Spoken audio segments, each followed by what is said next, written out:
La liberté de la presse et d'expression se dégrade en Algérie. Le dernier classement de Reporters sans frontières a vu le pays dégringoler.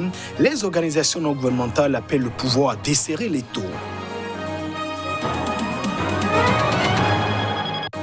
La riposte de l'Égypte face à une récente attaque des islamistes. Les forces de sécurité ont abattu 18 djihadistes dans le Sinaï. La région est en proie à une constante insurrection.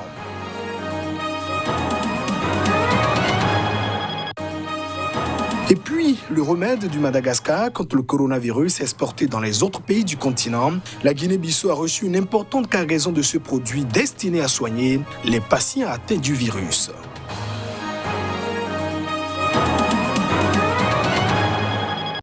Voilà pour le sommaire de cette édition. Merci de nous choisir pour vous informer. Exercer la profession de journalisme en Algérie n'est pas aisé. La liberté de la presse et d'expression se dégrade dans ce pays. Journalistes emprisonnés, médias censurés. C'est le tableau que présente la presse dans ce pays. Les détails. À l'occasion de la Journée mondiale de la liberté de la presse dimanche, plusieurs ONG et partis ont exhorté les autorités algériennes à mettre fin aux poursuites judiciaires et à libérer les journalistes emprisonnés, dont Khaled Drarini, devenu à son corps défendant, symbole du combat pour la liberté de la presse. À un moment où tous les regards au niveau national et international scrutent la gestion de la pandémie de Covid-19, les autorités algériennes consacrent du temps à accélérer les poursuites judiciaires et les procès contre les militants, les journalistes et les partisans du mouvement du Irak, a déclaré la directrice d'Amnesty International pour le Moyen-Orient et l'Afrique du Nord. Les défenseurs de la liberté d'expression dénoncent également le harcèlement ciblé des médias indépendants dont certains sont accusés par les autorités d'être financés par des organisations étrangères. 3 médias en ligne algériens actifs dans la couverture du Irak ont été la cible de censure. 2 sites du groupe Interface Média, Maghreb Émergent et la radio Web Radio et le site d'information généraliste Interligne. Des journalistes et des militants pour la démocratie sont enfermés sous des motifs aussi divers que variés. Ces initiatives liberticides relèvent du même objectif qui est de faire taire les Algériens et de leur signifier que les 56 semaines du Irak n'étaient qu'une parenthèse, estime chroniqueur. Selon le dernier classement de Reporters sans frontières, l'Algérie occupe la 146e place sur 180 pays. Les autorités démontent toute entrave assurant au contraire, par la voix du ministre de la Communication, que l'État algérien soutient puissamment la liberté de presse. Le conflit en Libye continue de préoccuper la communauté internationale. La mission d'appui des Nations Unies a appelé les belligérants à reprendre les discussions entamées en février dernier à Genève. Le but ultime est de parvenir à un cessez-le-feu durable.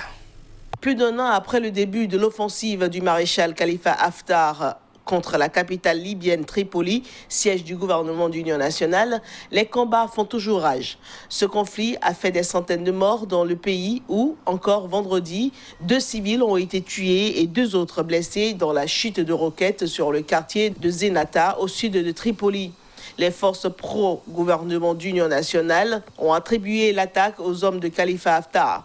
L'appel lancé par l'ONU dans un communiqué publié jeudi soir intervient au lendemain de l'annonce par le maréchal d'une trêve unilatérale qui a été rejetée par le gouvernement d'union nationale. Ce dernier souhaite en effet que toute trêve soit accompagnée par des garanties et des mécanismes internationaux pour surveiller son application. Et il réclame à cette fin la reprise des travaux de la commission militaire qui était chargée de définir les conditions de cessez-le-feu et de surveiller son application sous la supervision de la mission d'Union des Nations Unies dans le pays. Le conflit en Libye, dont les combats se déroulent aux portes de Tripoli, a été exacerbé par des ingérences armées étrangères, avec d'un côté les Émirats arabes unis et la Russie soutenant le maréchal Haftar, et de l'autre la Turquie appuyant le gouvernement d'union nationale. Fin janvier à Berlin, les pays impliqués dans le conflit se sont engagés à respecter un embargo sur les armes et à soutenir un cessez-le-feu. Mais les 2 camps ont continué à être approvisionnés en armes et en mercenaires par leurs alliés, selon l'ONU. En Égypte, les djihadistes ont le sommeil troublé. Les forces de sécurité ont tué 18 combattants présumés islamistes dans la péninsule du Sinaï. L'opération intervient 2 jours après une attaque meurtrière contre l'armée revendiquée par un groupe affilié donc à l'État islamique. Le département de la sécurité nationale a reçu des informations au sujet d'un groupe de terroristes réfugiés dans une ville dans la province du Nord Sinaï, a annoncé le ministère dans un communiqué publié dans la nuit de samedi à dimanche.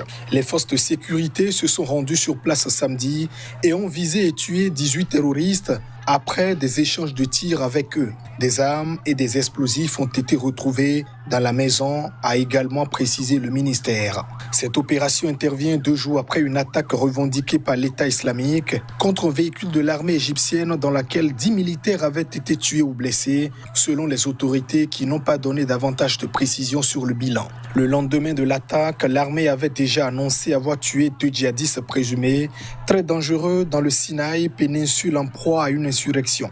Les forces de sécurité égyptiennes s'efforcent depuis des années de contenir l'insurrection dans le nord du Sinaï à laquelle prend part un groupe local affilié au groupe État islamique. L'insurrection s'est intensifiée après l'éviction par l'armée en 2013 du président islamiste Mohamed Morsi à la suite d'importantes manifestations.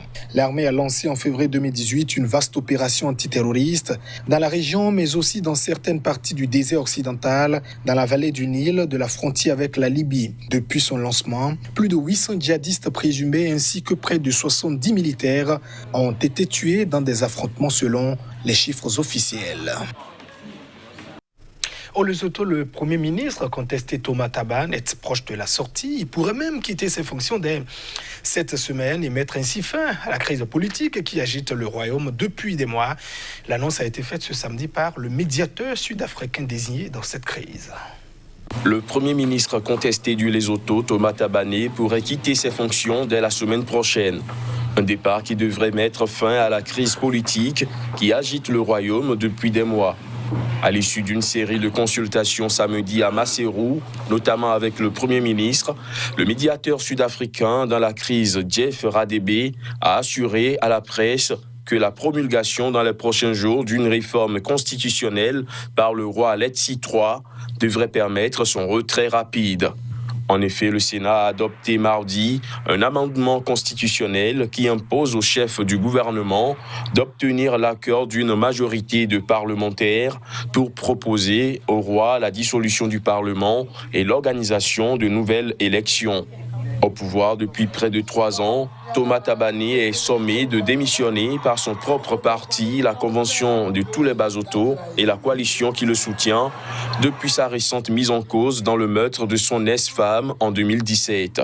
Mais il s'accroche depuis le début de l'année au pouvoir, faisant même brièvement descendre l'armée dans la rue le mois dernier pour restaurer l'ordre face à ses adversaires politiques. La coalition gouvernementale s'est engagée il y a 2 semaines auprès de la médiation sud-africaine à permettre un départ digne de Thomas Thabane. Au Maroc, des policiers contrôlent les automobilistes à des barrages érigés dans la capitale Rabat pour faire respecter le couvre-feu imposé pendant cette période du Ramadan. Ce couvre-feu qui vise donc à lutter contre la pandémie du nouveau coronavirus devrait durer jusqu'au 20 mai prochain. Les mesures de confinement obligatoires imposées jusqu'au 20 mai au Maroc pour lutter contre la pandémie du nouveau coronavirus ont été renforcées avec un couvre-feu nocturne pendant le Ramadan. Traditionnellement, pendant le Ramadan, les Marocains sortent en foule dans les rues après la rupture du jeûne pour se rendre à la mosquée, prendre un café ou se promener dans les rues.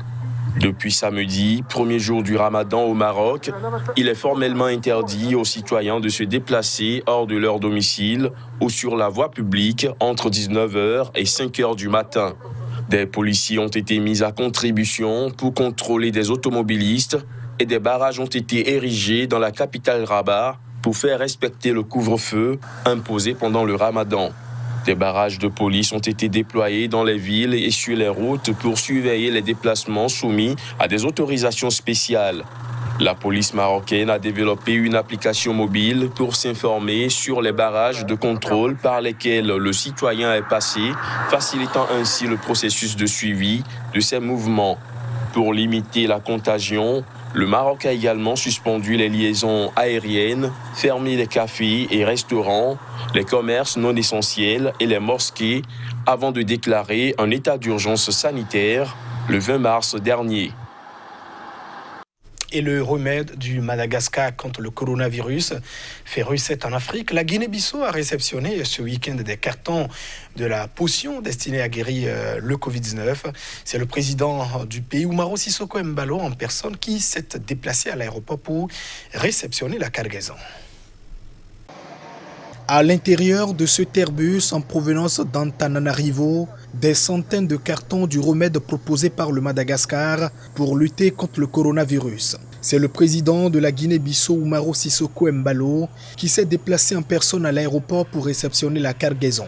Jeudi soir, la Guinée équatoriale a aussi pris officiellement livraison du Covid organique. Les cartons acheminés en Guinée-Bissau sont destinés non seulement à ce pays, mais aussi aux 14 autres membres de la CEDEAO, a dit au journaliste le chef de cabinet du chef de l'État. Le président malgache André Rajoelina remerciait un peu plus tôt sur les réseaux sociaux le président bissau-guinéen d'assumer la distribution en Afrique de l'Ouest. Aucune précision n'a été fournie quant à la manière dont le pays allait mener à bien cette distribution dans un contexte du Covid-19. Le président malgache vante les vertus curatives et préventives de ce breuvage à base d'artémisia, une plante à l'efficacité prouvée dans les multithérapies contre le paludisme et d'autres herbes qui poussent à Madagascar. La Guinée-Bissau, pays d'1,8 million d'habitants, a déclaré officiellement plus de 200 cas de contamination, parmi lesquels le Premier ministre Nuno Gomes Nabiam et 4 autres membres du gouvernement. Elle a fait état d'un décès lié au Covid-19. Et c'est la fin de cette édition. Merci de votre attention. Restez fidèles au programme de votre télévision Sika TV. Au revoir.